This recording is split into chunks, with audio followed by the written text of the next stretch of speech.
four buttons game from last week and adding a few more levels to this game. So let's just see what has been done last week. So this game is something like a Monte Carlo kind of thing where you have to do random operations on the buttons in order to hit the goal state. So this is the game so far. This will be like hard mode and insane mode. And right now we can start the game. And so how this is done, there's like this is easy mode. So there's like 5 steps that needs to be done to get to 100. So over here we have the 4 buttons, and you don't know what these buttons do. Okay, the inspiration for this came from my kid, where basically he was just fiddling about around with the buttons, and then because he keeps fiddling with those buttons, eventually he managed to get something working.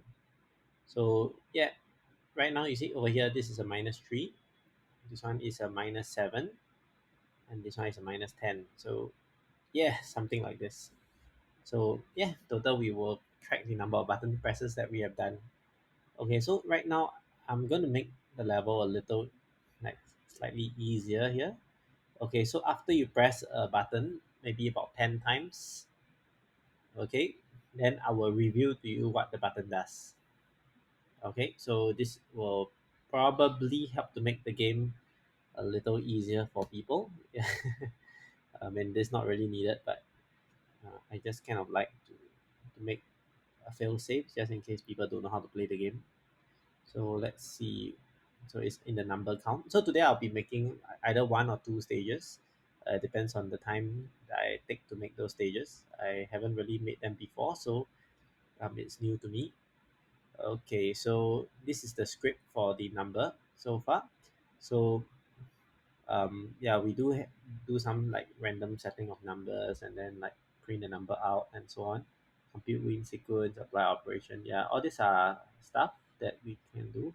But right now, when we execute the button itself, okay, I would like to print the button text. So maybe over here we could have a public text button one, button text, button one text, button two text. Yeah, so basically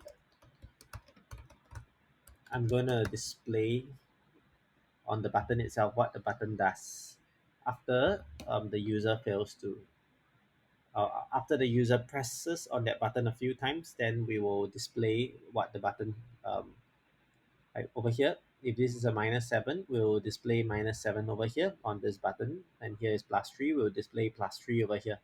So what I really want to do is to just show what the button does. If after a certain number of tries, the user still cannot get to the eventual outcome. All right, so this is how it's going to be. So the thing is, the buttons itself are controlled by this set random here, which will determine really what the buttons do. Only the only button that is not determined by that is the button that is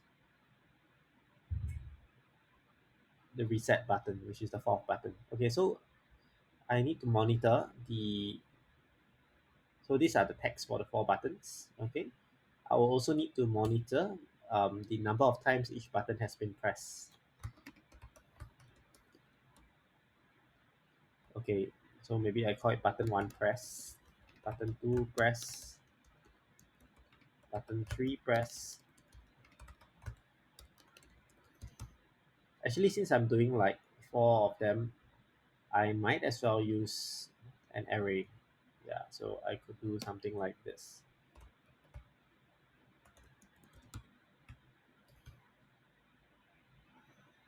Yeah, equals to. Okay, so let's just see.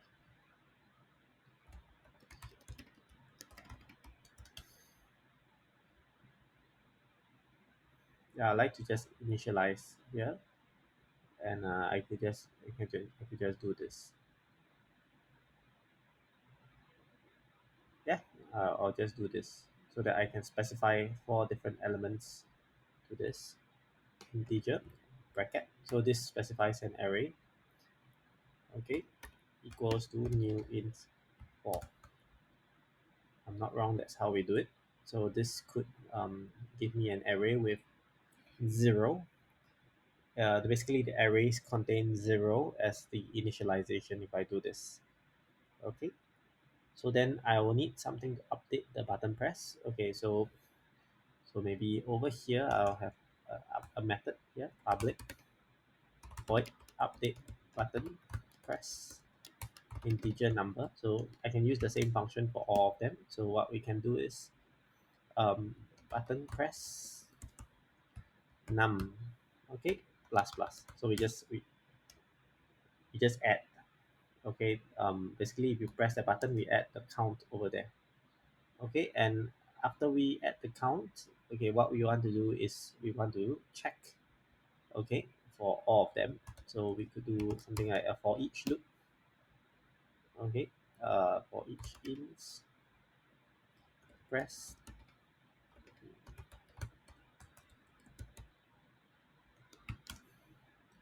We could do a for each loop like this to loop through the button press array, or we just could do a usual for loop like that for integer I equals 0, I smaller than button press dot length I plus plus. You could do this as well. Okay, but this is fine. This one will loop through the array one by one. Okay, and then what we can do is if press, okay, is greater than some threshold. Okay, so over here we need to define a public int button press threshold, and this one we set it to 10. So if we press more than 10 times or 10 times or more, then we show the text. Okay, then what we do is we will show the button. Okay, so over here we have button 1 2 3 4 text, right? So this again, all right, could be a bit,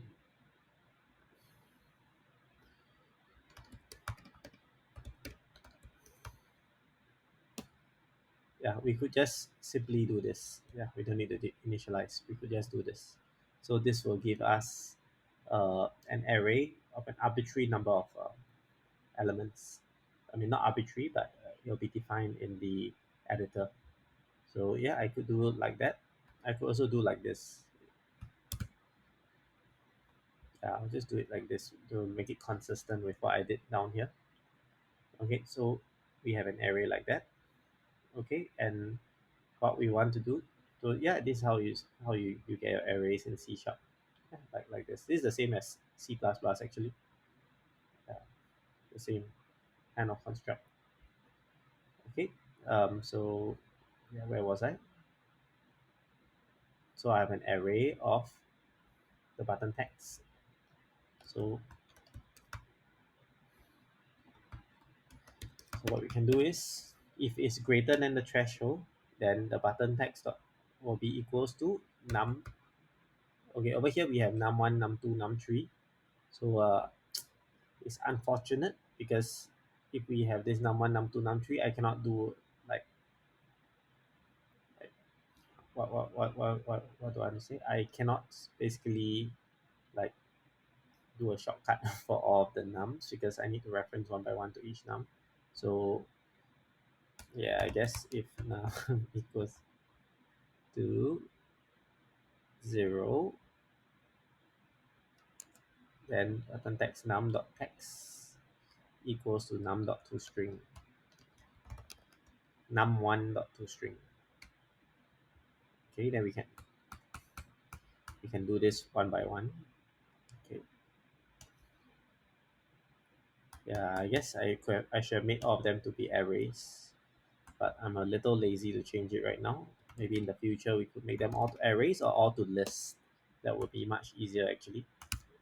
Then over here I don't have to do num1, num2, num3. I could just do a single for loop to loop through everything, and that will be already good enough. So yeah, the power of arrays. Okay, so this is what we do. Okay, else, okay, the last one is basically,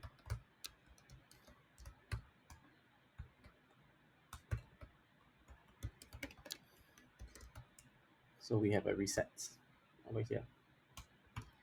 Else, okay,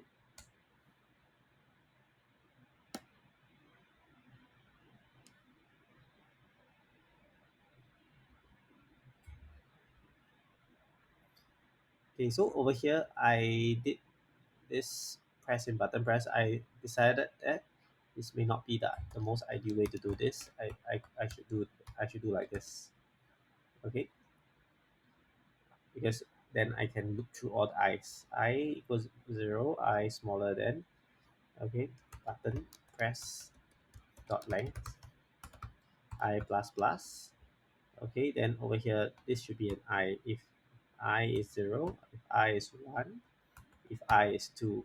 Okay, and this one button text I dot text. Yeah, semantics. But this will look through all the button press array for each of the buttons, and then if basically it passes a certain threshold, then I display the text there. That's all it does. Pretty simple mechanic, but this will guarantee that people don't get stuck. Okay, so all this num I need to replace with I. Okay, so this should be it. So now what we need to do is we need to check for the errors. I'm pretty sure there'll be some errors. The name press does not exist in the context.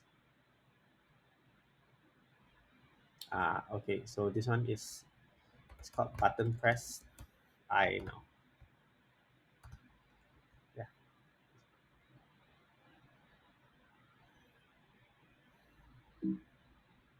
Okay, very good. So all this is done. All right. Let us just see. Okay, in our number count script, I do have a button text right now. Very good. So I'll go to my menu and all my buttons here. I have a text over here. So I lock this thing here first by clicking on the lock icon at the top right. I copy the four text columns and I drag it inside here. There we go. Now we have four texts already. So just to check over here, if I were to do a text cut like two, yeah, so I will need to add a plus if it's a positive. So I'll need to set that to the script. If not, yeah. So I just want to see whether the text can fit. So like over here, very good. All right. So this should do the trick. And now I just need to, if the number is, if the num1 is a positive, okay, then I will do a plus at the beginning. If not, I will not do a plus. So over here, num1 dot to string. Okay, what I need to do is I need to check whether uh, num1 is positive or not. So actually over here, I realized I made a mistake. I should not be doing, and I should not be printing the number itself. I should just be printing a blank, okay, because we don't want people to know what it is if they haven't passed the certain threshold. So if the user passes the threshold for clicking that button, then display the button information. So this will prevent people from like guessing what the button does. Yeah. So hopefully this will make the game easier, I hope. Yeah, but my hopes are not too high. Yeah, that I don't think people will need this, but this is just a fail safe.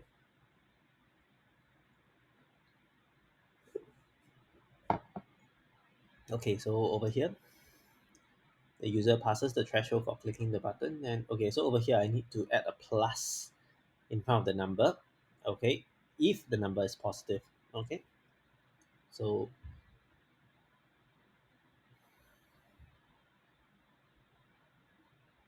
mm, I guess I'll need to do like a curly bracket here if num1 greater than 0. Yeah, I mean, I could also do this equals to, like, I think there's this notation in C sharp where you can use the um it, this notation is the question mark operator. I forgot what it's called. So yeah, so it is something like this: num1 greater than 0 question mark.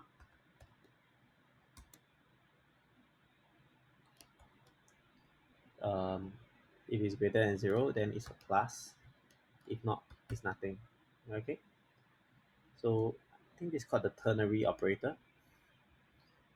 I'm not too sure whether this syntax is correct, but let's just try it. So if it's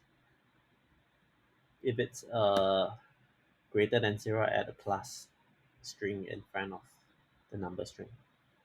All right. Any errors?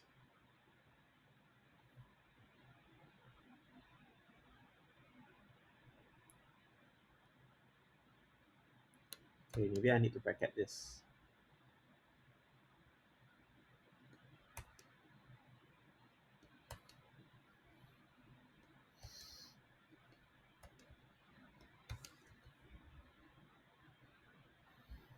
Okay, so yeah, let's see whether there's such an operator. I think there is. Yeah, if condition question mark, and then after that the first one will be the what you will get if the condition is true, and the second one will be the alternative. So this is condition question mark 12 now.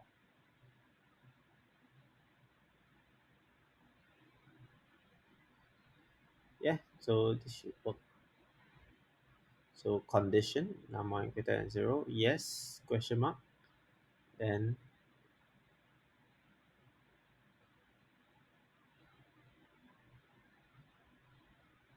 maybe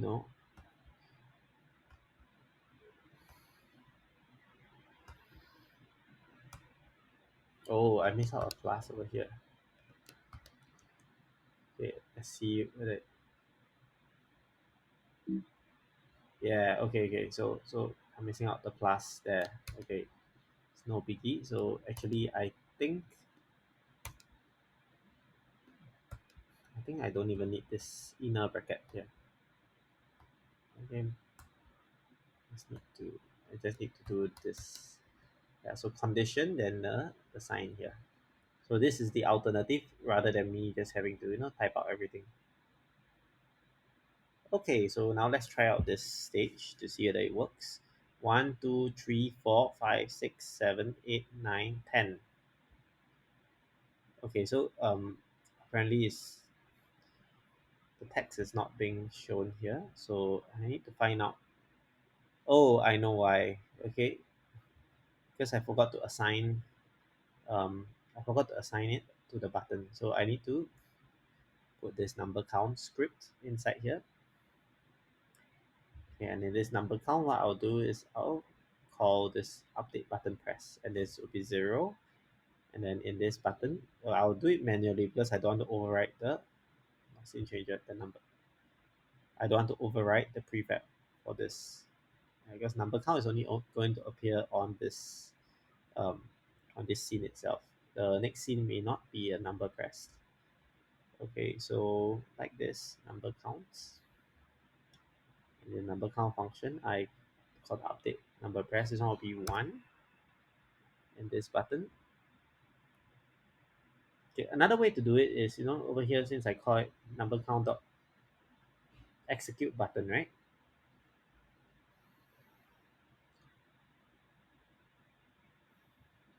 Oh, actually, I already have an execute button. Okay, so let's scratch that. Okay, let's remove the bottom one.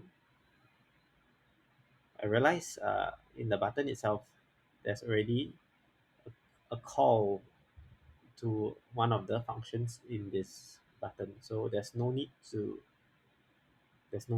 do a separate call here. Okay, I can just use the execute button. Okay, if you know what I'm talking about, I can use the execute button script to call. Okay, so over here, update current number. Okay, so over here we can add count to current button. So what we can do is we can just do here update button press button. That's all. And in fact, this could just be a void method because I'm not calling it externally. I'm just calling it so function to update the number of times each button is pressed and display button content after thresholds. Okay, so this is what we do. And now let's test out. So my threshold over here, if you can look at my number count, my threshold is 10. Of course, I can make the threshold less. Okay, 1, 2, 3, 4, 5, 6, 7, 8, 9, 10. Yeah, so okay, so 1, 2, 3, 4, 5, 6, 7, 8, 9, 10. So here already will display out. So I'll be a -1. Yeah, so over here, get to 100. One, dun, dun, dun. Done. All right. So that was great. Two, three, four, five. I'm just thinking whether I want to lower the button press counts because maybe 10 might be a bit too much. Maybe 5 will do. Yeah, so that no people don't get lost. So let me just put the button threshold to 5. Okay, so I mean it's just a fail-safe method so that when people try out the game and they realize the button is not showing, they won't get too frustrated. Or rather, when they found out they cannot have no clue what's going on. It's like, what the hell is going on? Oh, oops, I solved it. It's like, what the hell is going on here? Oh, this is a -7. Oh, this is a -5. Oh, all these are minus. Okay, so 1, 2, 5. Very good. So yeah, so far I think that's okay. So this one will be 9. This is a +7. This is a +4.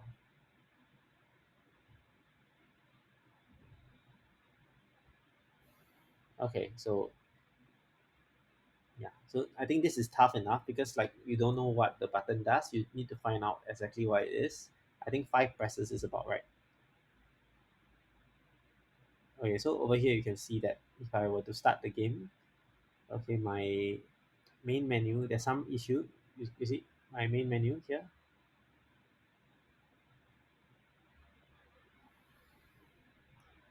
It's not being updated. You see the number of times I press the button is still increasing. So it means that when I'm at my game manager here, okay, I need to basically like reset my number of presses. So let's just do another one. Public. Uh,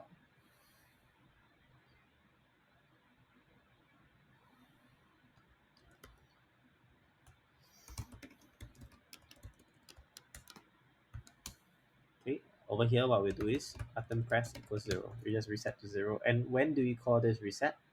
We call it in actually scene changer. Okay.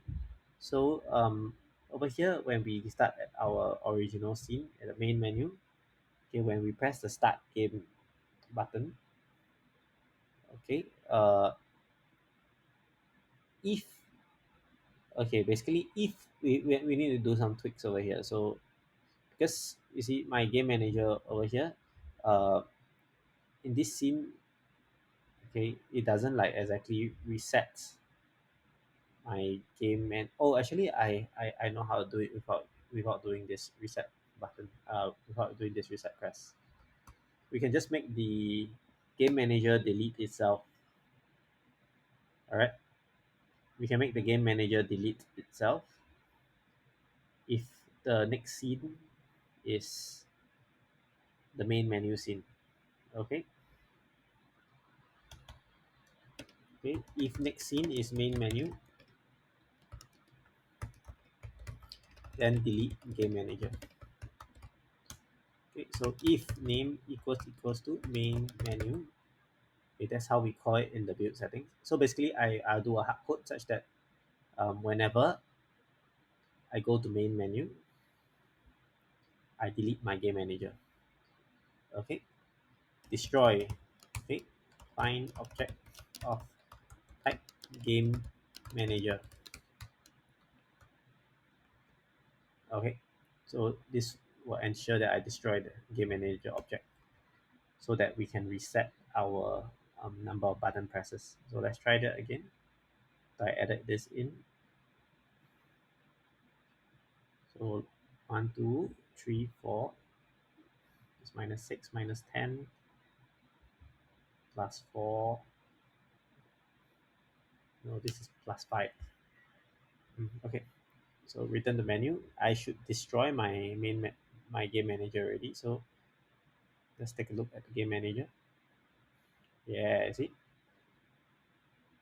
Okay, so I destroyed the game manager, but I did not destroy I did not destroy the game object. So you can see that the game manager, there's two game managers here. Just that one of them, the script is destroyed, but the other, the script is not. I mean, the other has the script, so it just destroyed the game manager's script. So, but what I want to do is I want to destroy the game object itself, so that the game manager, there's only going to be one game manager at any point of time. So let's try that again. Let's try that again. So we start the game. Okay, and then over here, 1, 2, 3, 4, 5. Okay, this is a +3, +7. Oh, everything is adding. Okay, 2, 3, 4. Yes. Okay, so 14 times. So over here, you can see that now the button press is 0. The reference script is missing. Okay, let's see whether it causes any issues. Okay, no issues so far. So it's just a warning, so it's fine. -3, 13 times. Okay, so that was 13. Okay, this is a +9, +1. Everything is a plus. +1. Okay, 10 times. So very good. So it means that the game manager has been resetted already. So I just do one last time to just make sure that everything 2, 3, 4, 5. So after 5 times, it will show the button already, so that people don't get too confused. Yeah. So I think I'm happy with stage one just being an addition and subtraction. Because if we make it too difficult, people may not kind of like uh, the game already. One trick to making games is that it should be made for humans, not for computers. So if ever your game requires like a computer to solve, or rather a very efficient program to, to solve, like using a Monte Carlo tree search, then you probably design the game slightly wrongly. Unless your game is meant to be very intellectual, like chess, then yes, then you do that kind of thing. Okay. So now we are done with stage one. Okay, I'm just gonna duplicate this stage one and make it stage two. So stage two. So today we'll try to do stage two, and then if there's time, we'll do stage three as well. Stage two, I thought about it already. Okay, so the four buttons we can still keep it there. All right. Uh, so the menu, the background. Okay, the menu. Okay, maybe the background. I'll change the background. So royalty free background. Just search for a nice background for stage two. Okay, stage two will be about a light, and then you want to make the lights to be a certain color, a certain target color. Okay, let's put it that way. So you have three buttons. One button will be red, one button will be green, one button will be blue, and then your aim is to get the desired color of the light. Okay, that will be stage two. So because my kid likes to play with this light switcher so that can change the LED light color, and yeah, he enjoys playing with it. So just thought it would be quite fun to make it in the game as well. There's a reason why babies like to play around with stuff, and after a while we just lose our interest in the world because like we figured out how things work. But if you're back in a baby's point of view again, you have no idea how things work, then I feel that will be pretty interesting as a game. Yeah. So right now, that just this looks good actually, but this will distract people from knowing there's a light bulb. Maybe this is good. So this one will be stage two background. So let's get the stage two background here. Okay, and then what I'll do is I'll copy it into this project. So image stage two back. Oops. Okay, so I need to drag it in here. So this will be the stage two background. And then over here we could just put this background here. Very nice. So in the menu, of course, we could change the stage here. So in the header, the instructions. Okay, initially I split into two parts, but actually I think now now actually we don't really need to do it, but it's okay. We can keep it. Stage two. Okay, get the target color.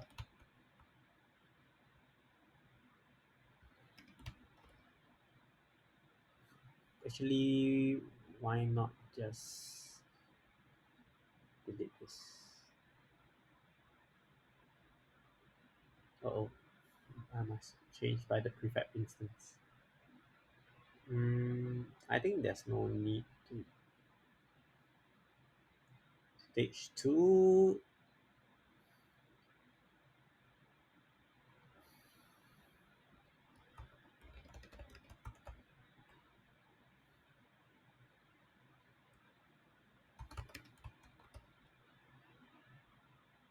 Yeah, let's just call it right color. Okay, so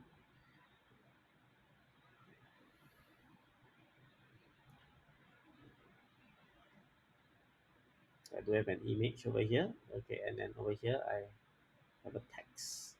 Okay, so over here we don't have to have the text anymore. Okay, I'm getting a little annoyed with the prefab thing. So what we're gonna do is we're gonna unpack this prefab completely. Okay, so I don't have to follow the same prefab anymore. Yeah, I mean it's good to have a prefab as a template, but if the prefab starts to become bothersome, then yeah, it's no point having a prefab like that. So we just unpack the prefab completely. Actually, these buttons will be good to keep the prefab, but it's all right. I mean, this game is going to be very simple. We don't have to keep this prefab. So now that I've unpacked the prefab, I can just you know, do what I want with this now, like this. Change to right color. So over here, in the image itself, there won't be any more text here. In fact, in this image itself, okay, I'm probably going to just replicate the header. Okay, I will put one light bulb here. So this image can be subsumed under a create empty under a game object. So this one will be main light bulb. And then in the light bulb we put an image.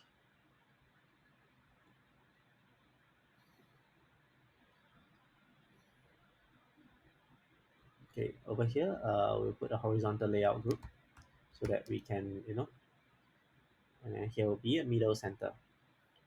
So this will be the horizontal layout group. Okay, just put my Unity up so that y'all can see it. Actually, nah, it's alright. I mean, I don't think my face is actually blocking any of the things that is of importance. So yeah, that will be the layout group. Okay, and then I will need an image or light bulb.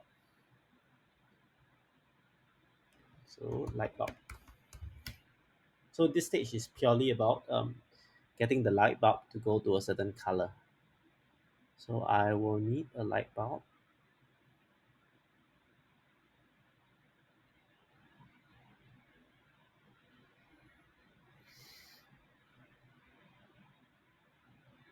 Yeah, I don't want a real light bulb. Actually, I just want like a cartoon kind of light bulb. Yeah, this actually is not too bad an image. Light bulb, royalty free game image. Okay, something like this, but a white color light bulb will be great.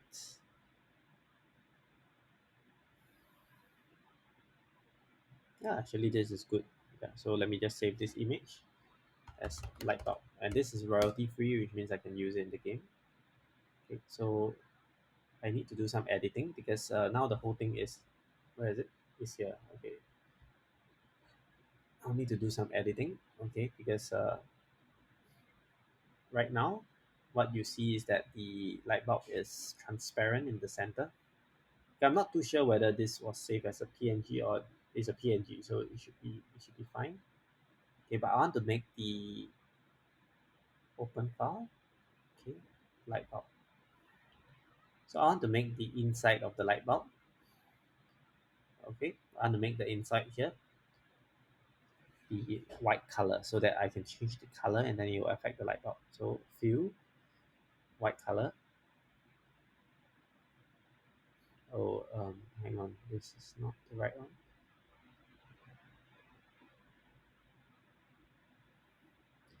So this will fill the light bulb with the necessary color, and the rest can be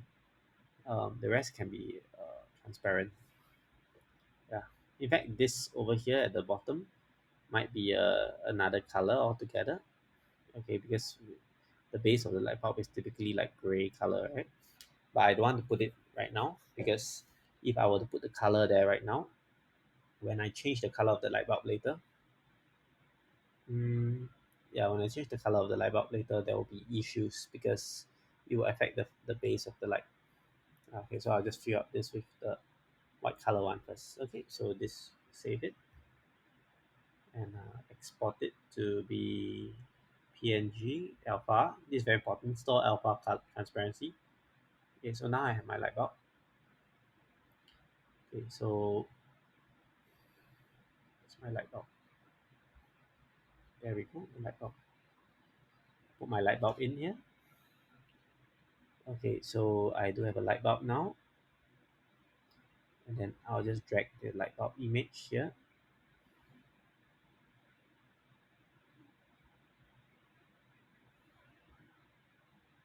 Okay, so there's a slight issue. Um, it's not exactly transparent. So this image at the side here, this is actually like a watercolor mark. Okay, so that's not ideal. We need to make the side transparent, like really transparent, and not a watercolor mark. So let's go back to the light bulb, and then we'll use our fill tool, and then we'll use an erase tool, and then we erase. Oops, speak too much.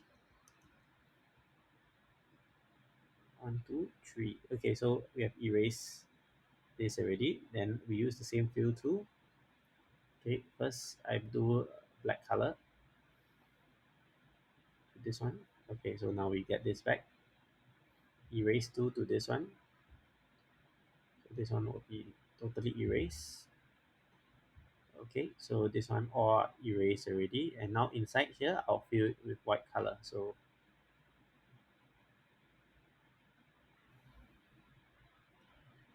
yeah, so this would do. Let's just save this.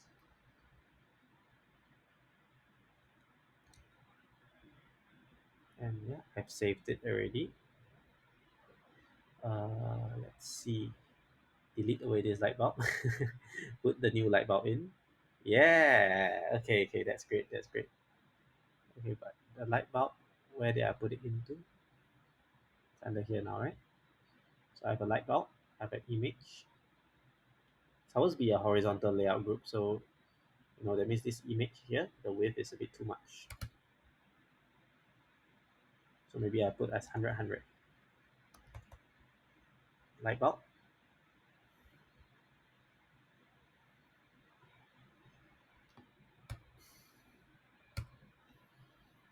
Okay, so there's something wrong with this.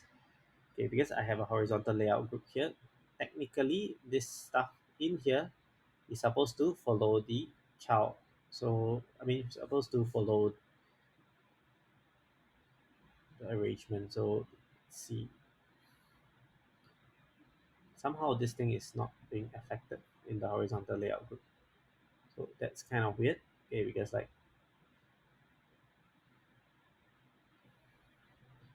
okay, so very simple. Let's just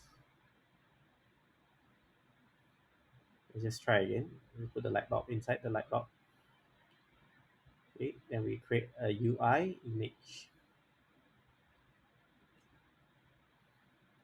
So control child size, width, and height.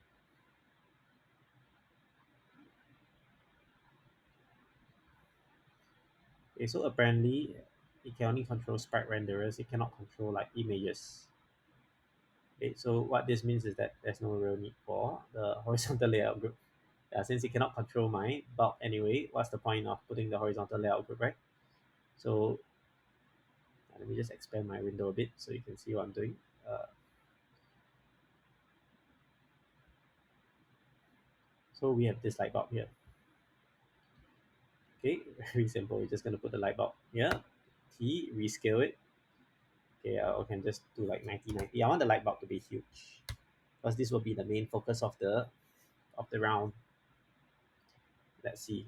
Okay, so this is quite huge already compared to the rest. So is my game in the right size? 960 by 600? Yes. So this will be the main bulb. Okay, and then I have an image over here. And actually this image will be like telling you what's the target color. So over here, the light bulb. Okay, I mean as far as possible. You see this main light bulb. Where is this? Where is this here? Ah, okay. Actually, I realized something. It's not that the horizontal layout group cannot do it. It's that it is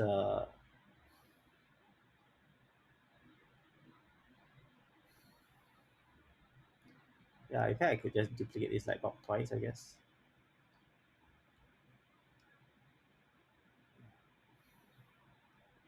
Okay, let's add in the horizontal layout group and see what happens. Middle center. So horizontal layout group apparently only sets for these white patches. Yeah, I guess this is the same. I mean, unless I can make this light bulb be part of the horizontal layout group as well. So let's see why it doesn't affect. So it affects images, right? But it doesn't affect sprite renderers. What if I add a component image? Ah, see? Add a component image, and then I set the image here to be.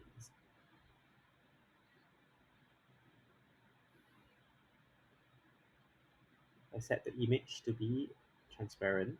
Ah, there we go. Now my light bulb is affected by the horizontal layout group. Okay, so I can still use the horizontal layout group after all. Okay, I mean it'll be better in that case. Okay, because then I can use this to control. If this is a bit too much, like that will be good. So I can use this to control the. Okay, so over here this will be 4 buttons, and then this light bulb will be more or less in the center. So I think I should make this like.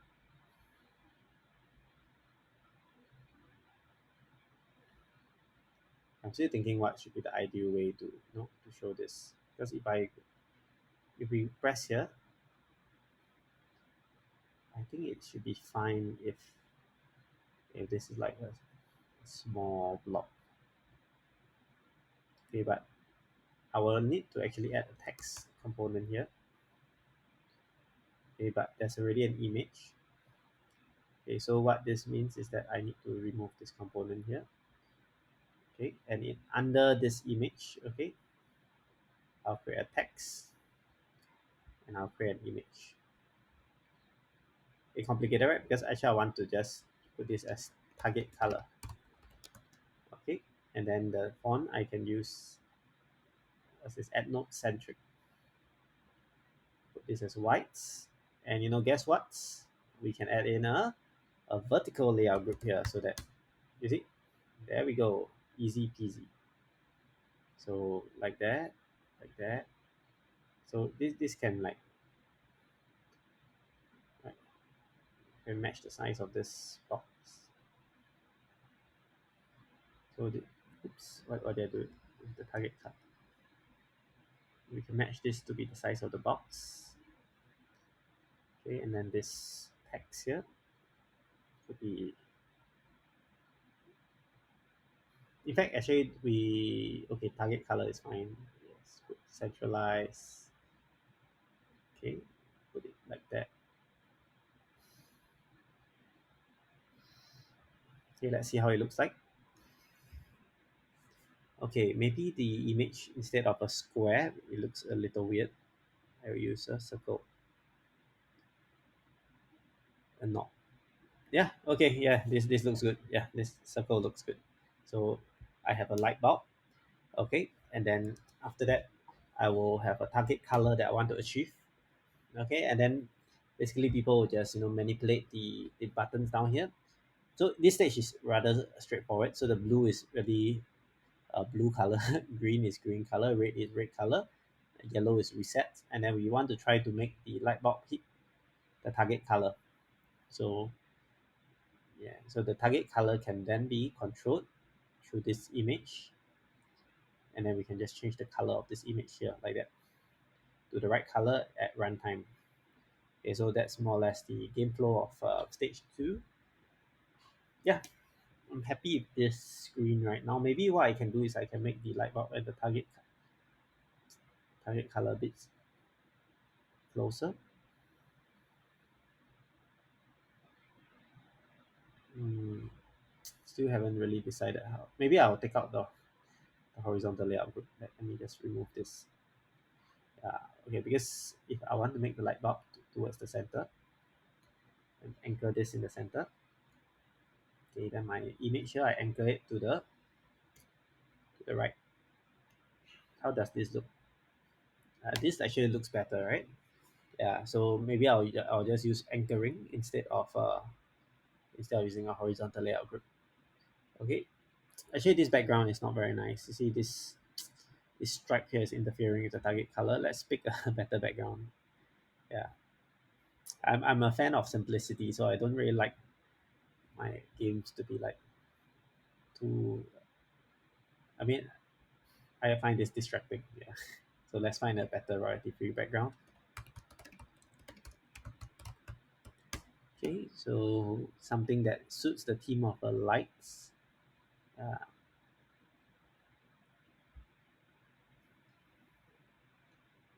I mean, in fact, I could even use like a 2D point light here to change it. Okay, but I think as for now, I will just stick with changing the color of the image to illustrate that the light bulb is changing color. Okay, so let's find a nice background for this. This is a bit too bright and stunning. I use this for the snake game at first. It's too bright. Uh, okay, what would be suitable for a light? This one might be too distracting. I wonder if this is okay, but it's not as plain as what I like it to be. How's this? Actually, this one I used before for the. Actually, this background is okay. This background is okay because it's about light, you see. So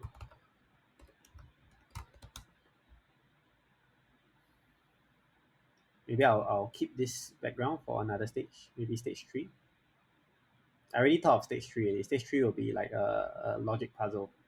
You have five light bulbs, and then you like to make all of the five light bulbs open at the same time. Your buttons will be like alternate the opening and closing of the lights and stuff like that. Okay, but I don't think we have time to do it today, so I'll just focus on getting stage two working and working well, right, for the rest of this stream. So yeah, it's good to take things slow and do it properly rather than just rush through it. Okay, so stage two right color. So let me just find the background and change it. Okay, so background's a little stretch.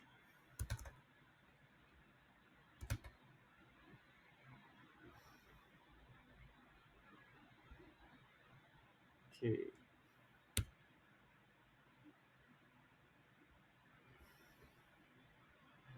maybe I'll just show like part of the background like that.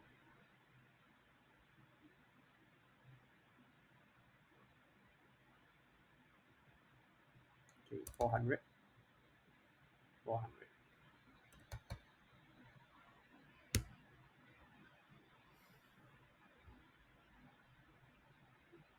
Maybe like that. Yeah, I just want to make sure that um okay, let's just show the gizmos so that I can see where the screen will be.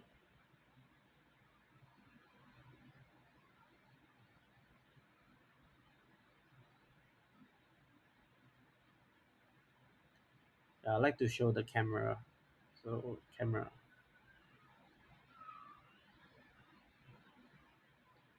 Okay, where's my camera? My camera should be here.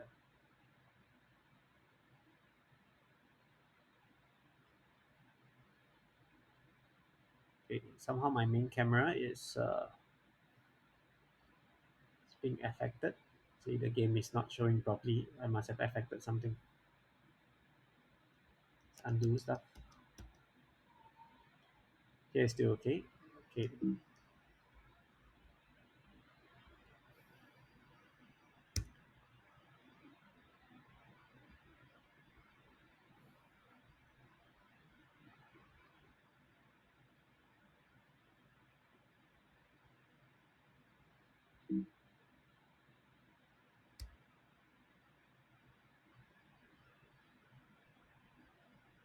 I know why. Because the can is anchored to the canvas. So if anything, I need to shift the canvas, or rather, I need to shift the background. So we could shift the background like that.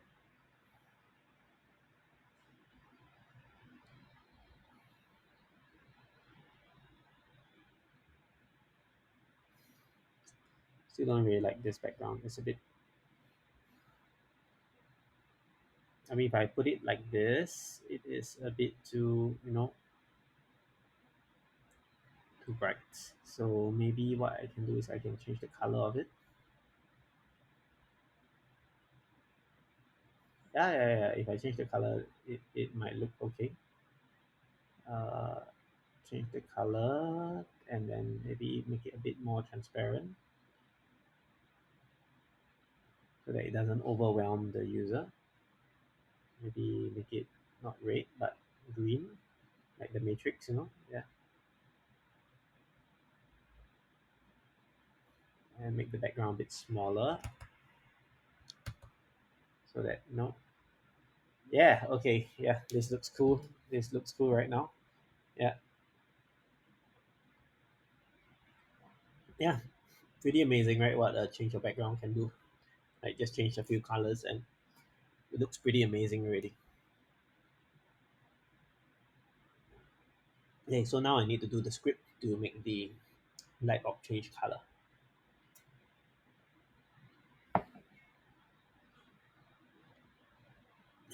Okay, so what I'll do is I will just create a new script.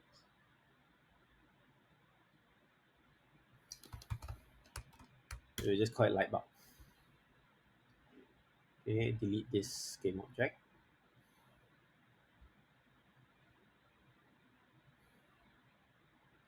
Before I delete, okay, my number counts when I do my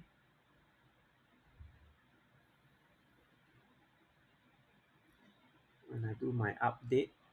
If current num equals to go, actually I should probably just keep this and just edit from here because it will be very similar to this script actually. Yeah, so I could just keep this script and edit the required sections in order to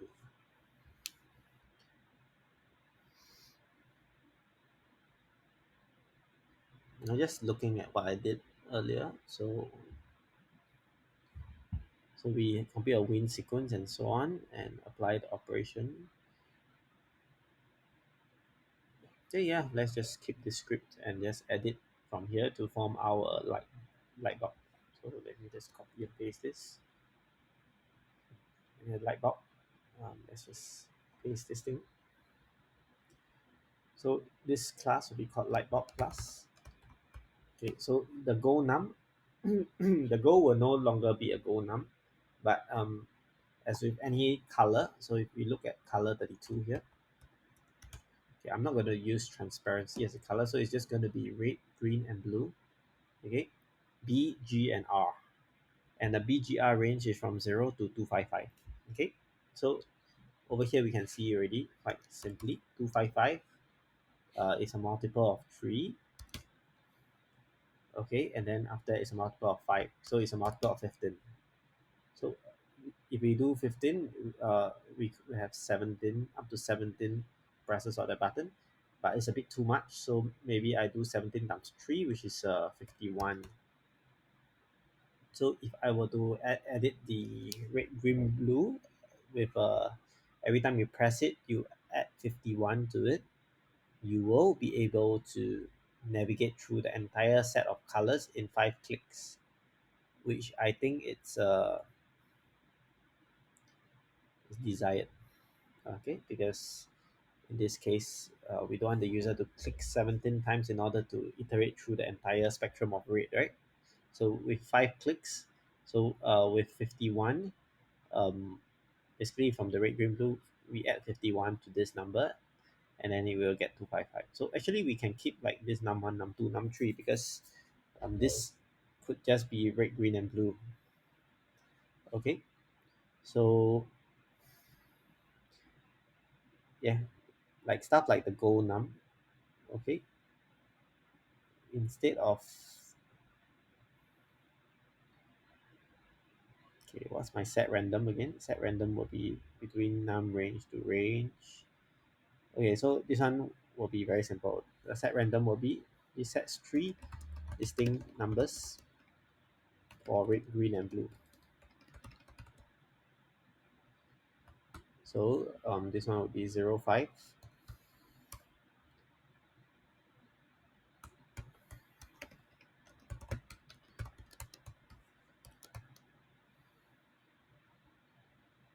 0, 6 actually. Yeah, because if it's 5 times 51, it's 255, and random dot range doesn't, it's an exclusive, so it doesn't go to 6.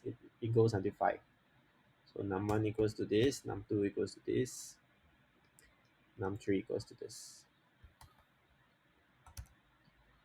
So this set random. Okay, over here, if win condition, so we do have our current num. So we have a current num1, current num2, and current num3. Okay, I mean I could do a struct for this also, like a color struct, or I could simply use um, the uh, color 32 function. But over here I'll just use num1, num2, and num3.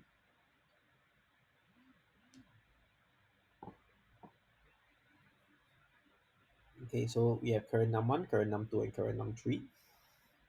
Okay, there's no start num this time around. Okay, there's no need to have a start num at the beginning. Okay, we don't even need to compute the win sequence anymore. This one we don't need this. Okay, apply operation, maybe we'll keep it. So in light bulb, it's very simple. At the beginning, okay, current num1 equals to 0, current num2 equals to 0, current num3 equals to 0. So we start off with a completely white light bulb. Okay, we'll set random. Okay, the go num. Okay, so here will be go num1, go num2, and go num3. Okay, and then basically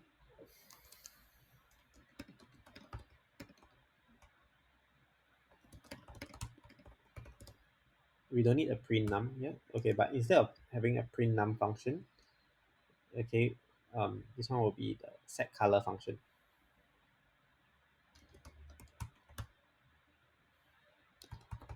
Set color of light bulb. And over here will be, okay, so we need a light bulb. So over here will be, so we don't have a go num anymore. Okay, num range don't need. Num text, now button text don't need also, because okay, button text we need, num text don't need, because we are not going to show any text at all. Okay, so over here the text over here would be, no, it's actually more like image. So if you look at the light bulb, we will change the sprite renderer. We will change the sprite renderer actually to the right color. So you see, this is the different colors. So maybe we start off at 255, 255, 255. That'll be nicer because then the light bulb will start with a white color and then you can slowly change the color of the light bulb accordingly. Yeah, so this is how the game would be. And then you're supposed to reach this target color. So the target color is via an image. So it's different ways of updating. This is via sprite renderer actually. So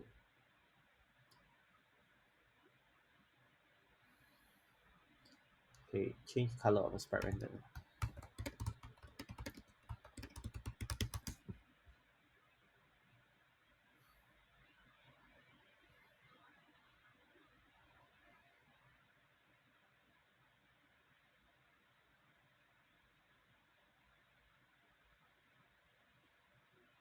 Sprite.color, sprite renderer.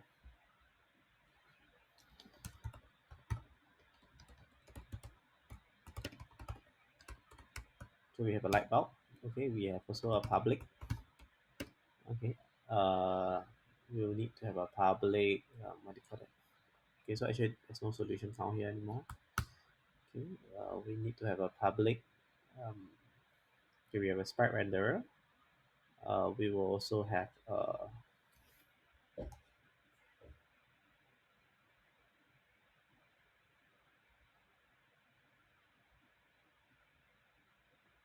hmm, image. Yeah. Okay, so over here, after we set the goal number, okay, we will also be setting the set target color, and then after that, set light bulb color.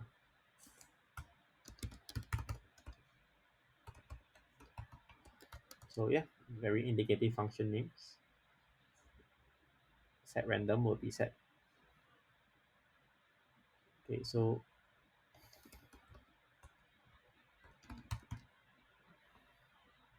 this is called set goal instead of set random. And then we will call set target color and set light bulb color. So this is set light bulb color. And then we also have a void set target color. Okay, so in the light bulb color, we do have this light bulb dot color equals to new color 32.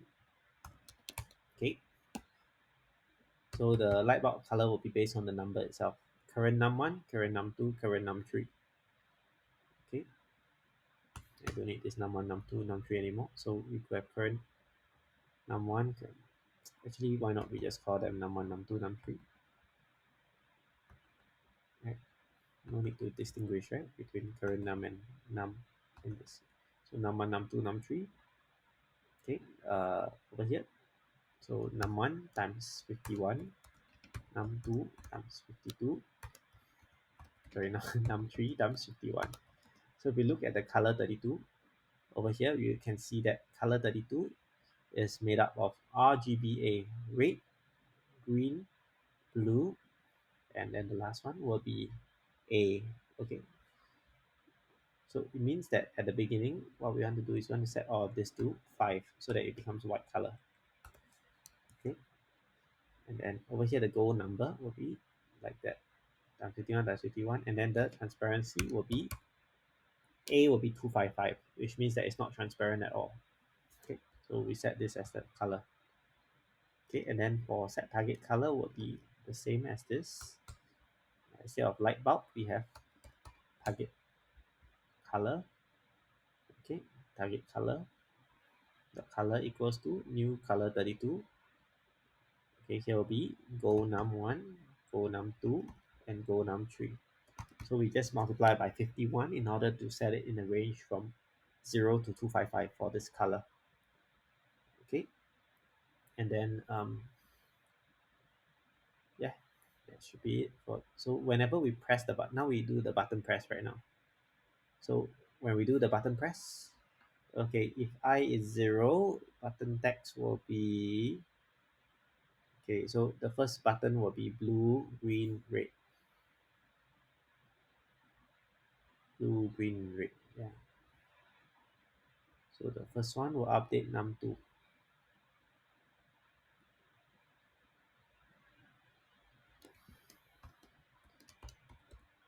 Blue,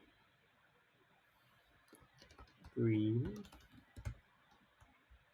red, and reset. It's kind of obvious, right? Blue, green, red. But okay, I mean we could just set it there. And maybe the button threshold for this can be 10 because okay, I mean let's keep it as 5, yeah. But don't need to change this. Blue, green, red, and then this sets the light bulb. Execute button. Okay, so there's this apply operation here, which we actually honestly, in all opinions, my basically we don't need this. Okay, so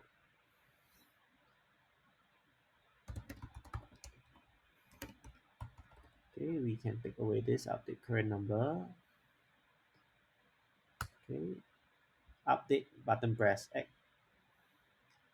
Count to current button. Yes, that needs to be done. Okay, set light bulb color. Okay, so over here, what needs to be done is we need to, if button is 0, then okay, so actually it'll be good to have a reset thing because we do have a reset color here. So the reset color could just be this. So whenever you need to use something more than once, it's a good idea to to make it a function. Yeah, programming 101. Yeah, so this is how we reset color. So if button equals to 0, then do this. Else, if button equals to 1, then do this. Else, if button equals to 2, do this. Else, reset color because it's the reset button. Okay, so the first button is what color? Is a blue color. So red, green, blue. Blue is the third one. So num2 plus plus. Actually, this is num3. Blue, green, red. So is this num2 plus plus. This is num1 plus plus. Okay. I should have just called them red, green, blue. Maybe I should just do that. Replace. File and replace.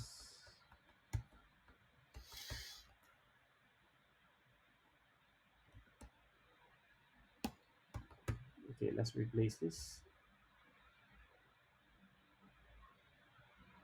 Num1 replace to red num because okay,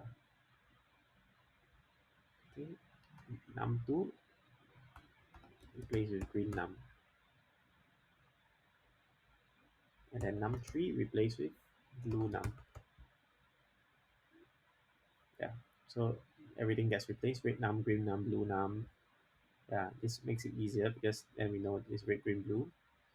Okay, so over here red, blue num, green num, red num because it's blue, green, red. And then we add the new light bulb color and so on. Okay, so I think this, okay, the last thing we need to change is here. If red num equals to go red num and blue num equals to go, okay, let's do red, green, blue. So green num equals to go green num and blue num equals to go blue num. Okay, then we will load the next scene. Okay, easy peasy. All right, update button press. We have changed this already, red, green, blue, and then reset. Okay, this is the goal. Okay, right, reset color, and then this will be setting the color for the light bulb. This will be setting color for the target. And then when we execute the button, this is what happens. Okay, let's see the errors. Okay, errors, I'm ready to face you. Okay, go red num does not exist in current context. Okay, so I probably did not put in.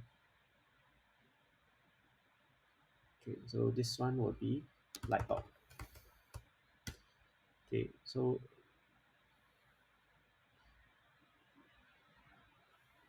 okay, go rate num does not exist in current context. Number 38.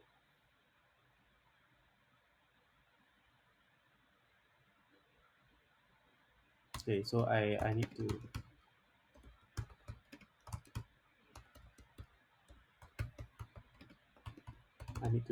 define these variables. It's not like Python. You actually need to define the variables in order. Oh wow, that cleared so many errors.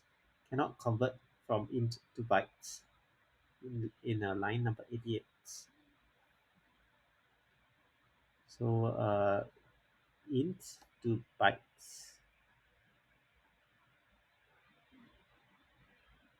So this is a byte.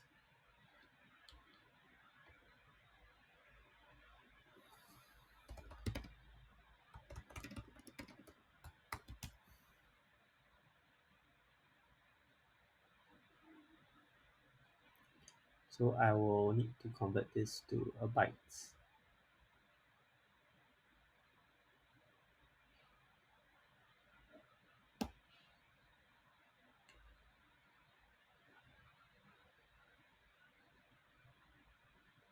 Okay, so it appears that okay, what's a byte data type?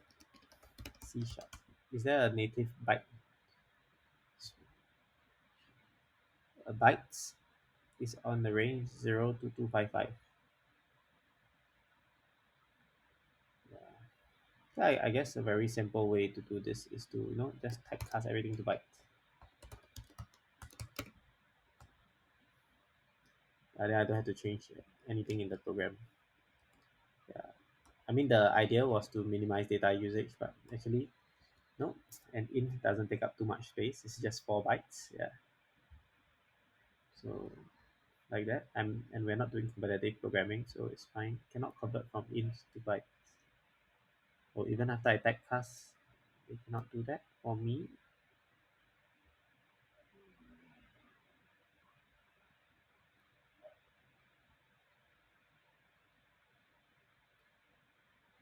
Cannot convert from int to bytes.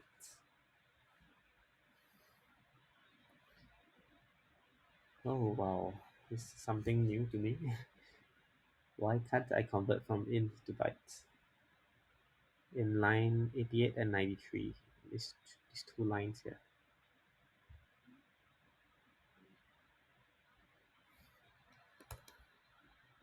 I don't know.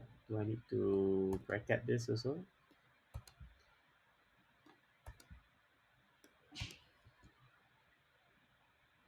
Oh, okay, yeah. So I guess once I multiply by 51, there's no longer a byte anymore. So I should bracket this to be a byte. I mean, it's no issue if I just type in the number there, but because I'm doing a multiplication here, another way to do it is instead of having it like that, I could just, just plus 51 instead of plus 1. So I just realized a small issue here. Okay, so if the number exceeds 5, okay, so or actually what I could do is I could do this do num equals to do num plus 1. I'll do it manually. Okay, and then I do a mod 5, mod 6 actually, because max is 5. So we could do this for all of the numbers equals to green num plus 1 mod 6. Yeah, so that it will do a wrap around. After you hit 5, you add one more time, it becomes 0. So here will be the same thing.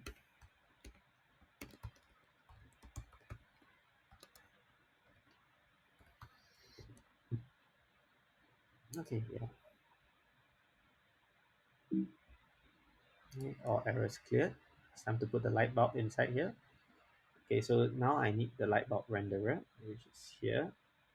I need the target image, which is here. Okay, I need a button text, okay, which is the 4 buttons.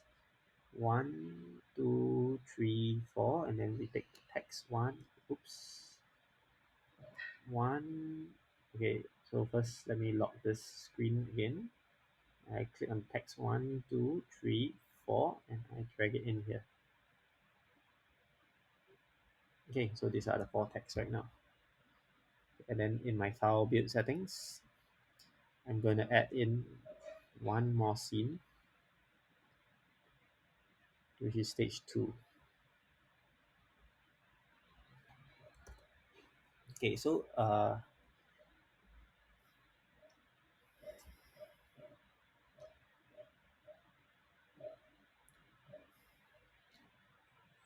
I got to think of how to make this suitable for hard mode because yeah, never mind. Let's think of the hard mode one later because I'm going to use the same thing for hard mode, but maybe we could spice things up a little for hard mode. So this is the target color right now. Okay, so I forgot to put in the um, I forgot to put in the light bulb object over here. So light bulb execute button 0, light bulb execute button 1. Very good. Light bulb execute button 2, and then the last one will be light bulb execute button 3. Okay, so we got this all covered. Okay, what's this? Okay, so I'm gonna play it right now and we're gonna see whether it works. So now the target color is this.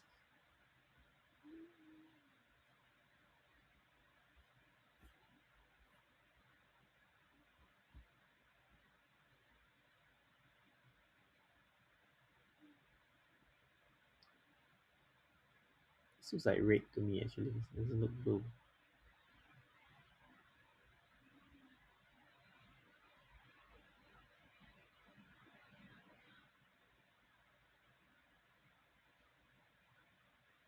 This third button looks blue. This one looks red. This one looks green. Yeah, this is green, no doubt. But this one looks like blue. Okay, so some small issues here. So this button is a 0. So that means when we execute this here, the first button is a blue, and green, then red. All looks okay actually right now.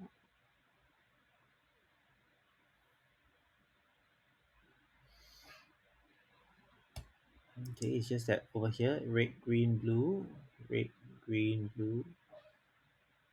Okay. So let's just see how our RGB thing works. So if my red is 0, 0, 0 is the darkest. So it could be that maybe I have to, okay, that doesn't really matter because this is the wrong one. The sprite renderer. Okay, maybe instead of having 255, I should change from here. 255 minus 51 is 204. Yeah, so I guess when I change this to 55,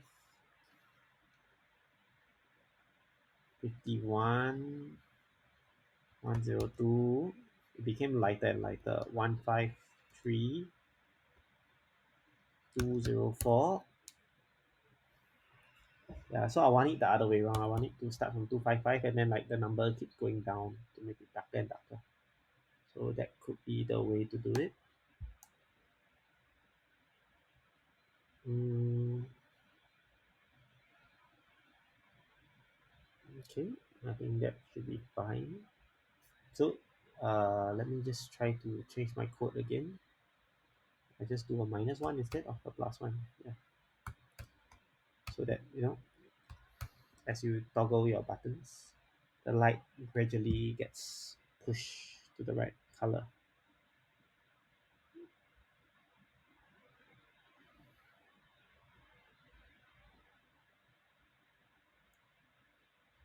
One, zero, 1, 2, 3, 4, 5. Honestly, between the last few colors, I cannot tell any difference. Now blue is 0. Oh, I see why. When I toggle my blue to 0, the other two colors make it yellow. Okay, so it's not that it's wrong. Okay, maybe if we start off with everything as 0, and then I add in 51 here, this will look like it's turning red, right? Okay, so maybe we will start off as everything as 0 as default. So instead of, this is why we create this kind of function. So when we reset the color to, we can just change the reset color to here. So it also come to my attention that maybe 5 is a bit too much. Yeah, I think 3 is about right. So 255 divided by 3, 85. So yeah, maybe over here we could have a public int subdivisions equals to 3. Yeah, so we just do 3 first. So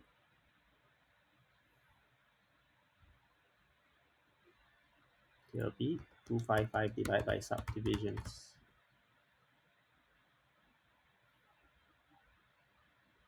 You know what? Actually, we could just do the subdivisions here. Yeah, I guess got another idea. So instead of having it as, so over here it could be,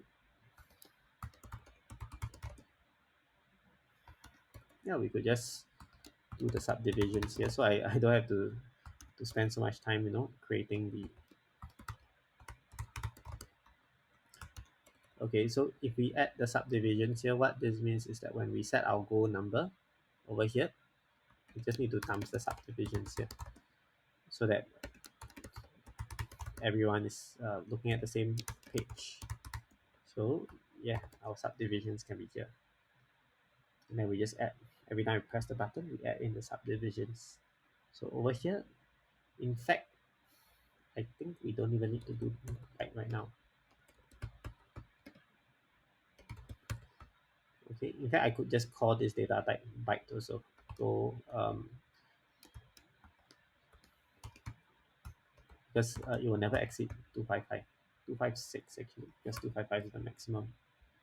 Yeah, 256. 256 is 2 to the power of 8, 8 bits in the bytes. So yeah, cool, just nice. One color in RGB is represented by 256 different possibilities, is equals to the number of possibilities in the bytes. Gold, blue, none. Okay, so this is my target color. Let's see whether it works out. Okay, so I'm going to just call this bytes instead of ints, just to save the trouble.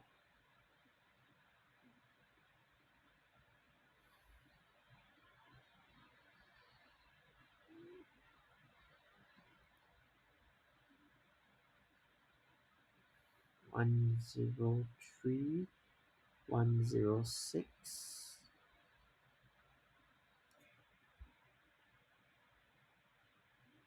I guess int it is. There's some issues. I mean, there's some operations that cannot be done with a byte. So I guess what I'll do is I'll just just still typecast this here.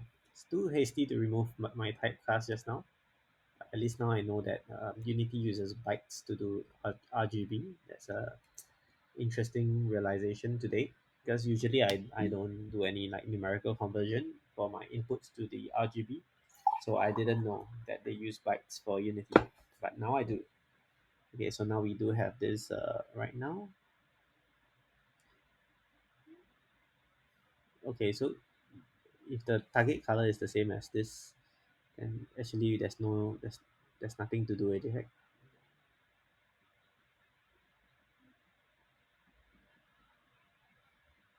Oh, look, it's going up really slowly. So I would like to have the number of tries as well. So maybe we have a number public in solution counts. So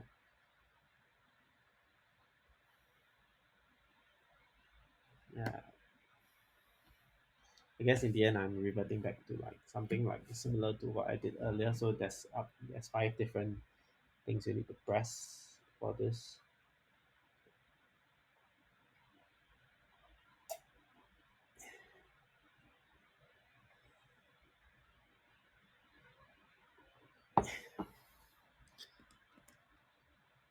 So what we do is go weight num equals to 0, go blue num equals to 0, go green num equals to 0. Okay, then over here,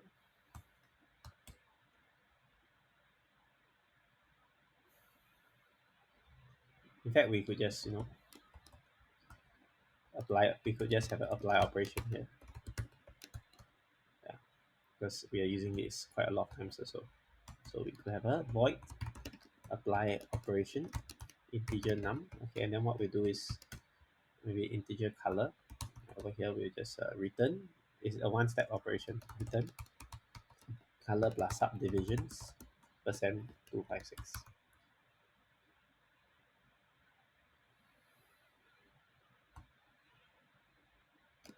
So whenever you realize that you apply, you do the same code multiple times, you can consider doing a factorization, a refactorization, which is what I'm doing now, where you just take out the repeated function and then you put inside.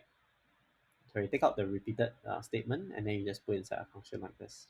Okay, why I want to do this apply operation is because I'll be using it in the set go function again. So for integer I equals 0, I smaller than solution count I plus plus. Okay, so for this, so randomly choose actions for uh, solution count number of times. It's very similar to what we did previously. So over here, uh, if we can see the solution count number of times, we can actually solve this. So firstly, we need to choose, so random dot range 3. So this one is integer random button press. Okay, so button press.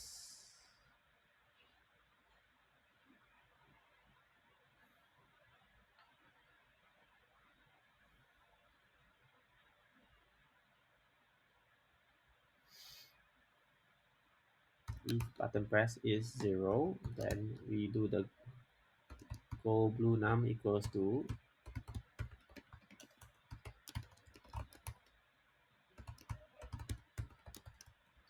so 0, so it's blue, green, and red.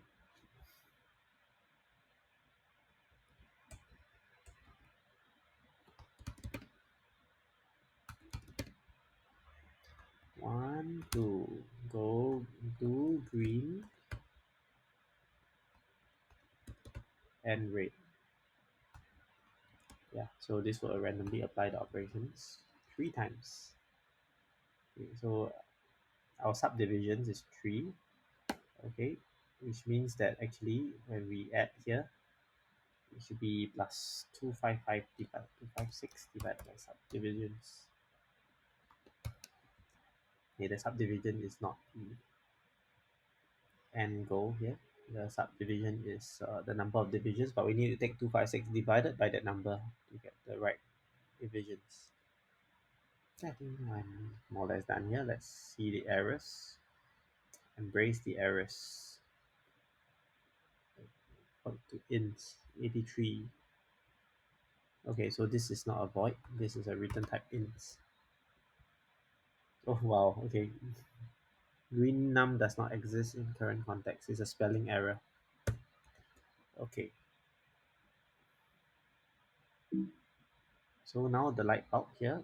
So this is count 5, 3. So this is very good because I can then increase the subdivisions for harder stage.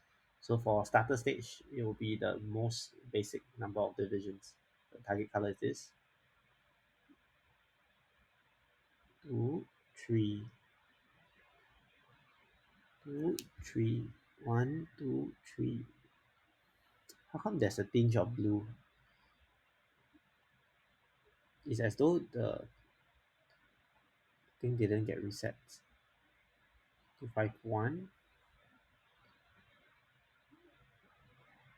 Yeah, it didn't get reset fully. This is weird. Okay, so if it's 255 divided by 3 is 85, right? So maybe this is 255.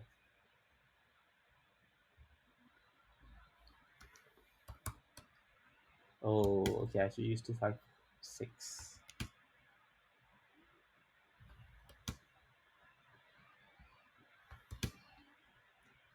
Yeah, so maybe 4 divisions. I use 256. Subdivision should be a multiple of 256 instead of 255. Okay, that was a mistake to use 255 because 255 does not account for everything. So over here, subdivisions is 4.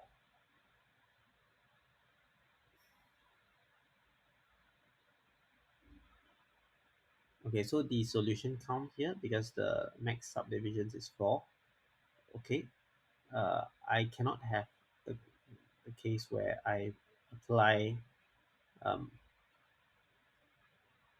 I cannot have the case where I apply the same button 4 times and then it like sort of resets it. Okay, because that will kind of defeat the points. So I will need to make sure that um, for each of the goal nums, I apply a maximum of 3 times only. Okay, because if I apply 4 times, it will sort of reset it. 0, 1, 2. Oh wait, no. If I apply 4 times, it doesn't reset. If I apply 5 times, then it resets. Solution count is 4. Yeah, 4 is okay. Yeah, 4 is the brightest color. 2, 3, 4. 1, 2, 3, 4. 1, 2, 3, 4. 1. Oh, this is harder than it seems actually.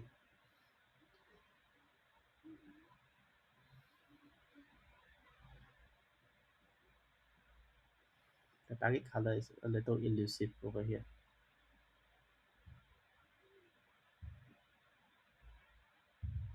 Yeah, I have no idea how to get the target color actually. Which means that this stage is kind of difficult. 2 red, 1 green, 1 blue. Oh. Okay, it's kind of tough. It's kind of tough. Yeah, I think it's kind of tough. Maybe the subdivisions 2 and the solution count, maybe I just do it as 3.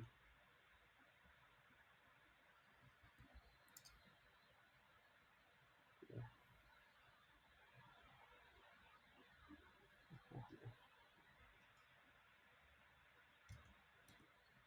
Maybe that one could be like for a tougher stage. But I think it's a little. Oh, okay, good.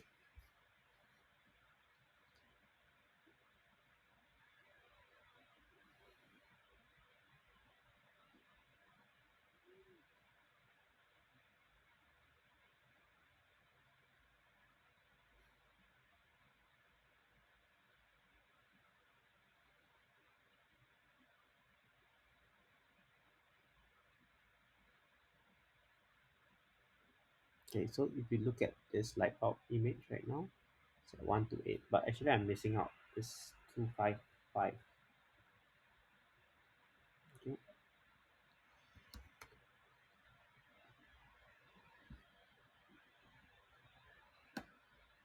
so maybe in this subdivisions, I could do like 3, which could be 5.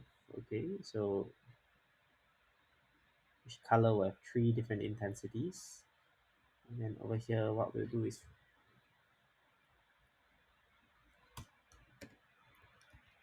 the 3 different intensities will be. I think I'm not going to change the subdivisions anymore. Okay, the 3 intensities will be 1 to 8, 60, 1 to 8, 0, 1 to 8, and 255. Okay, if color equals to 0, return 1 to 8. Okay, If color equals to 1 to 8, return 255. If color equals to 255, return 0. Yeah, so let's just do this like that.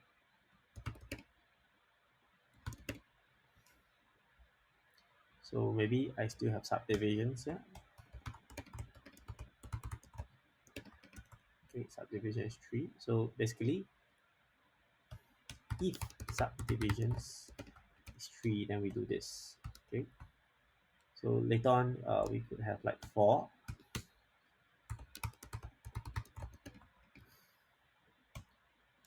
Okay, then we'll do this. So I think 3 as a default is good. Okay, if it's 4 subdivisions, that will be a harder mode. It'll be 255 divided by 3, which is 85. I think 3 and 4 is good enough already, because any more is very difficult. So it'll be 85 and then 170.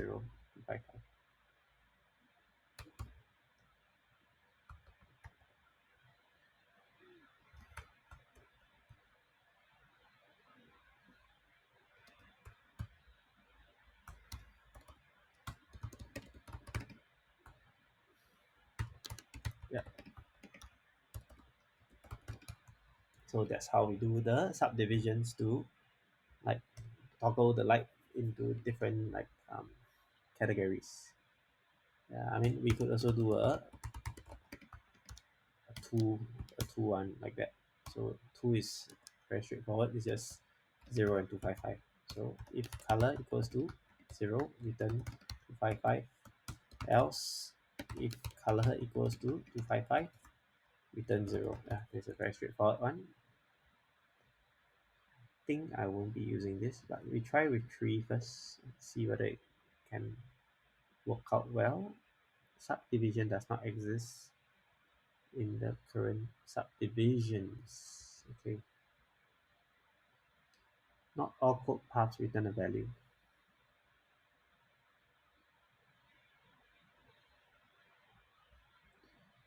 Okay.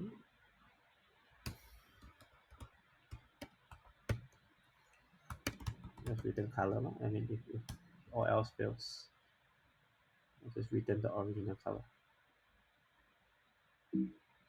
Okay.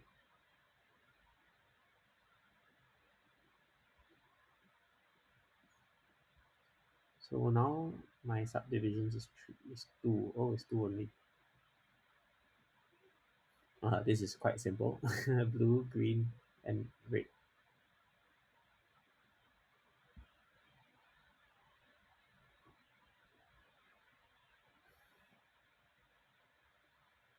I guess it's fine to do that for starter level, but maybe we do 3 first just to see how it looks like.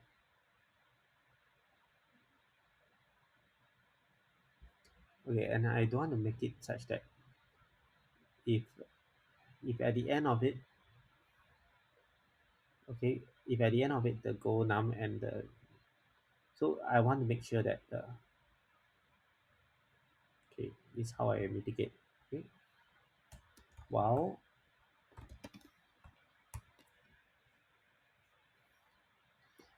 okay, so maybe we have a function called void check go,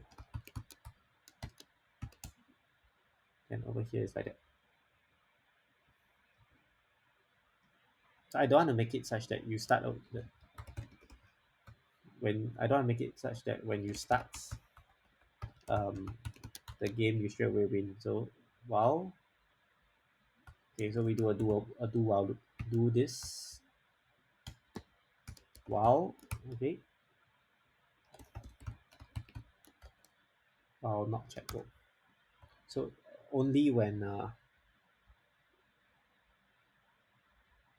oh, while check go, only when the set the goal number to be different from the starting color. Yeah, so we do a do while loop here. Cannot convert void to do. Okay, so this is actually a bool return type. Boolean return type. All right. Can this work finally? Oh, it's amazing how the color takes so long to program. Two, three. One, two, three. Awesome. One, two. People are gonna slap me for,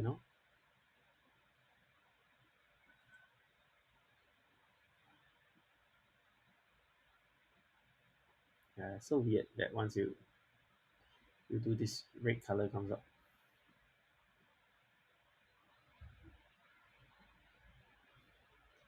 It's like what is lacking makes it a combination of the rest. Yeah, it's good to start from black. And then like if you want to go to gray, yes.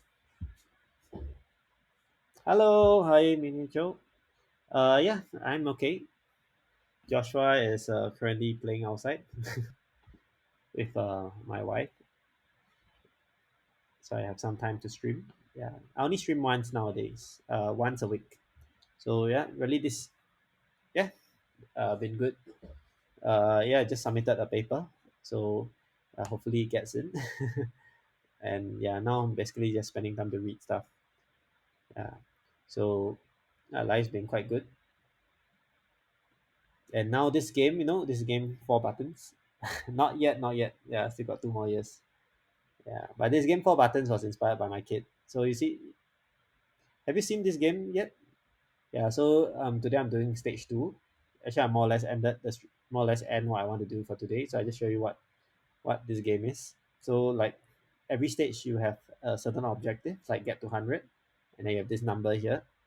And then you need to click on the buttons to like figure out.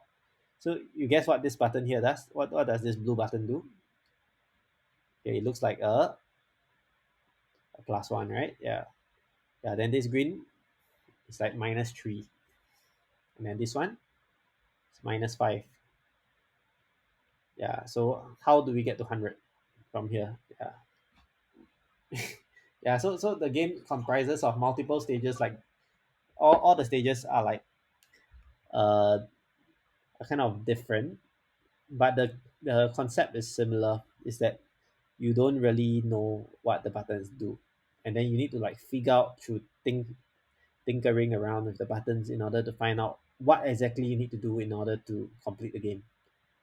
Yeah. No, my kid likes to play around with the buttons. He has no idea what he's doing. But I just pass him like the aircon remote, then he can on the aircon. I bring the fridge, he can set the temperature for the fridge. Then he plays with the lights, so he can change the light color so to the color that he wants.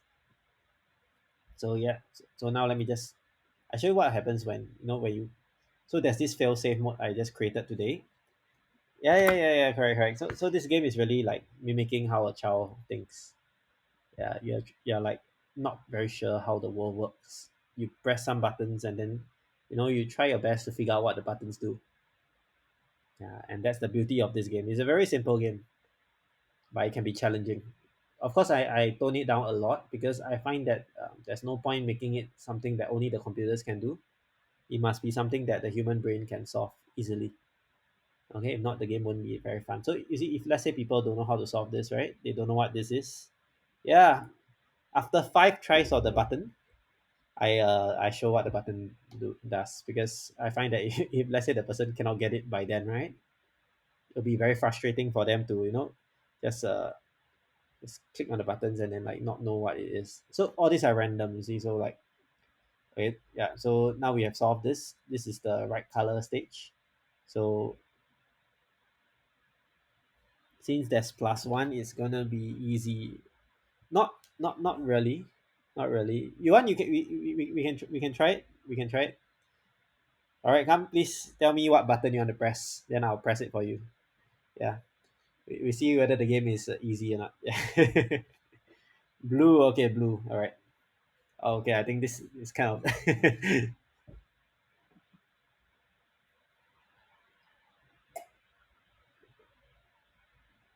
Yep. So now we are at 95. So what button do you want to press now? Yeah. Okay. So that was not a very good illustration. Okay, let's just try again because um it managed to be solved in like 2 moves. Yeah. By right, all these stages is meant to solve in about 5 moves. Yeah, but of course, if you're lucky, you can solve it in faster. Yeah. Yeah, try again. Yeah. So this is the easy mode lah. So for hard mode, there will be the sequence will be longer. So instead of like 5 sequence, it might be 10. Yeah. So you need to like plan a little more in advance. Yeah, but it's not yeah, great job. Y'all solved this in record time. So I actually intend to like once I get this up and going, this game will have a global leaderboard. Yeah, this will be one of the games with a global leaderboard because I want to see how smart people are. So the aim of the game is to complete the game in as few button presses as possible. So the lower your button presses at the end, the that means you learn the fastest. So I want to see like how how low can you go? Yeah, it'll be very interesting. It's like a social experiment to see like how do people think around with things. Yeah, but yeah lah. First few clicks are heng sui. Yes, you're right. So yeah, there's some element of luck, but life is like that. There's an element of luck anyway. You can't avoid it. You just have to make do with your cards. So if the stage give you a very easy stage, one button press, you get the answer. Then good for you. Yeah, good for you, right? Yeah. All right. You want to try again? Yeah, just pick a color.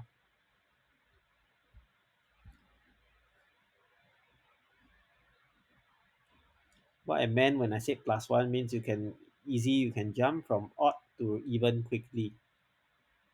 Oh yeah, yeah. All my buttons are random. Okay, except for the yellow one. Okay, the yellow one um is just there because I think that for beginner stage, like having 4 different buttons that do 4 different things is kind of daunting. So my last button is a reset button. Yeah.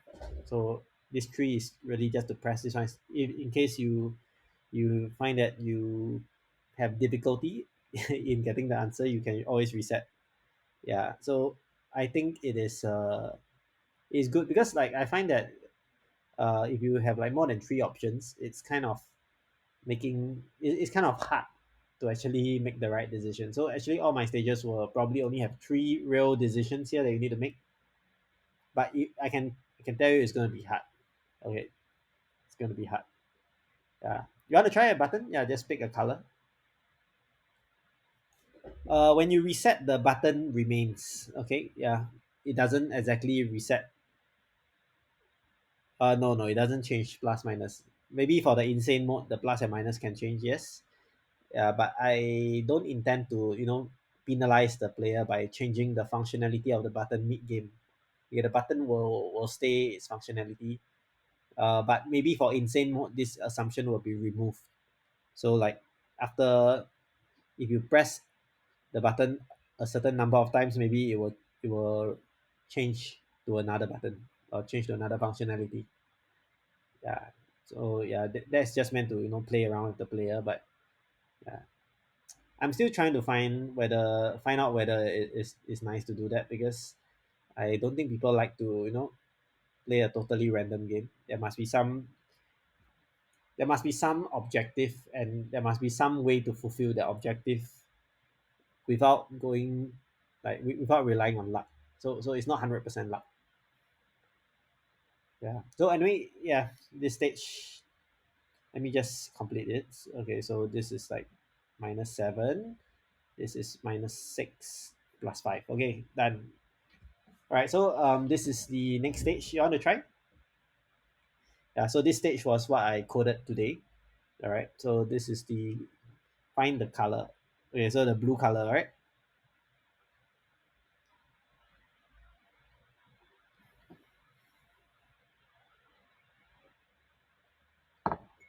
Yellow. Okay.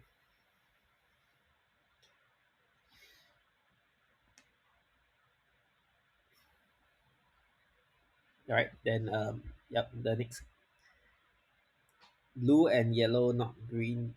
Oh no. Yeah. In this case, the yellow is a reset button.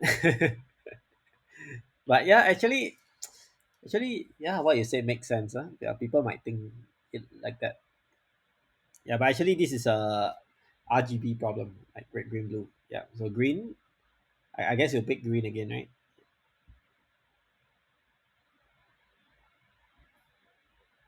So having just green alone is not enough. This is actually a lighter shade of green. So you need to match this to this color, which means that you need to mix it either in blue or red.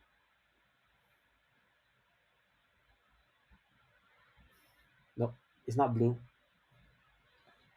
I'm thinking if it's possible for button function generated combination to make it impossible to solve. No, that won't be possible. That won't be possible because if you look at my source code, okay, let's complete this game first. So blue is out. I think it's red. Yeah. Okay. So yeah, you win. You press 16 times. So yeah, this so far this is like the normal mode. This will be hard mode, and then this red one will be insane mode. So you need to complete the game one time first, then you unlock hard mode, then you unlock insane mode. So actually, hard mode and insane mode are exactly the same, just that it requires more steps to solve. And for hard mode, insane mode, it won't be just plus and minus. There will be it's possible to just do like also other functions like multiplication and division. It will be harder. Yeah, basically the game will be harder, but the concept will be the same.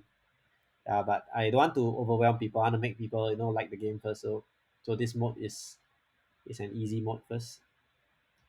Am I doing programming stuff? I used to do like Kickstarter and like coding game. Yeah, I used to stream quite often for that. But now I cut down my stream to once a week, so I'm not doing it right now.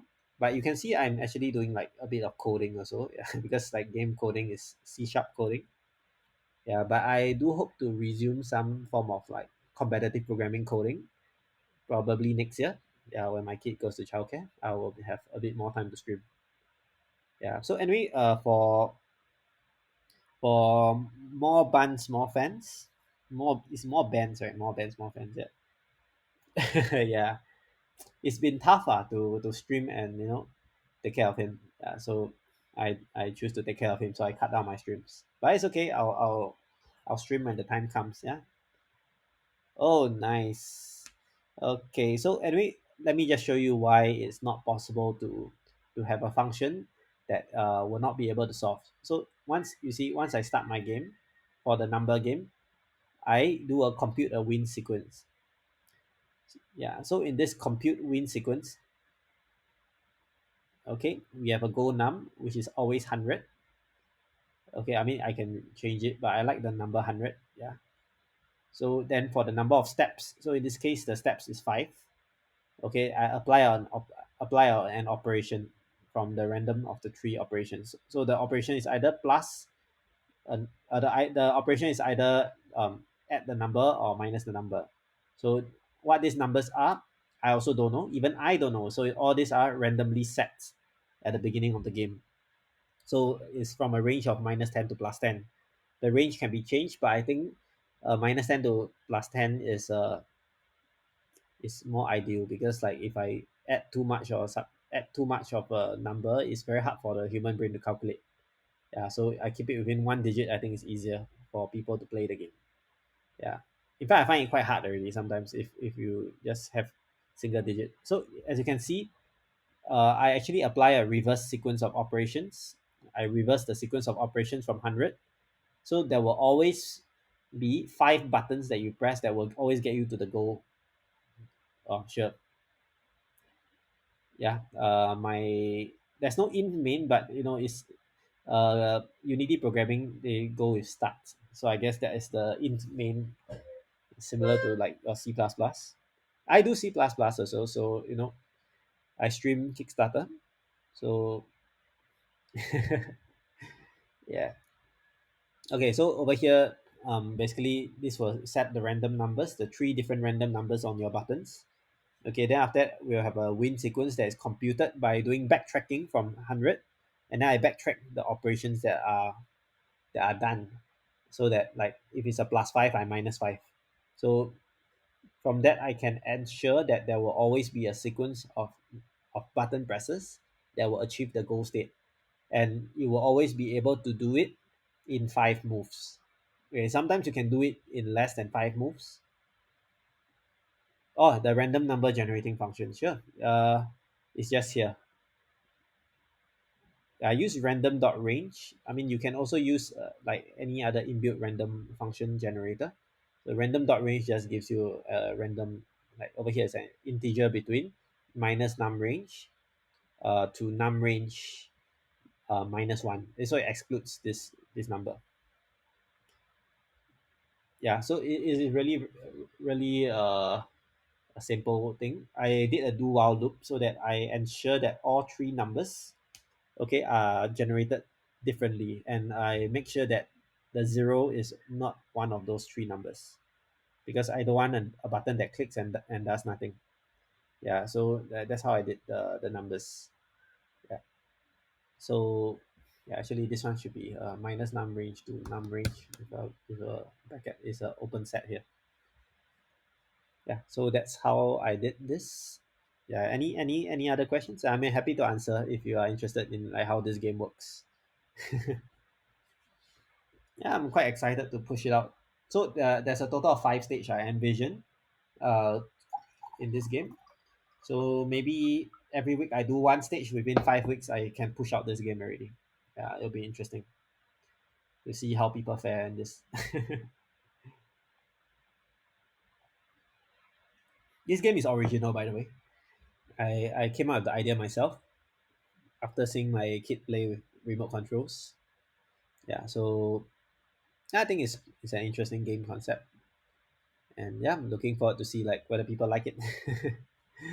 Okay, if not, yeah, I've got to go already. Thanks for watching the stream, and yeah, see you around next week.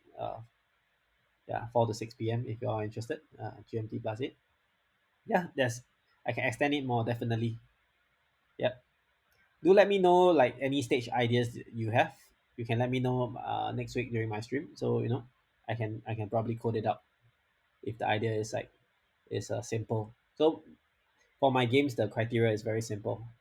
Uh, it has to be simple and basically easy to learn but hard to master kind of game. Something like Flappy Bird, but easier than Flappy Bird, because I think Flappy Bird is a bit too difficult.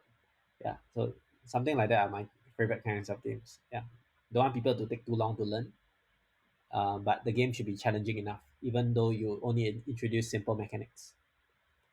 Okay, see you everyone. Bye bye.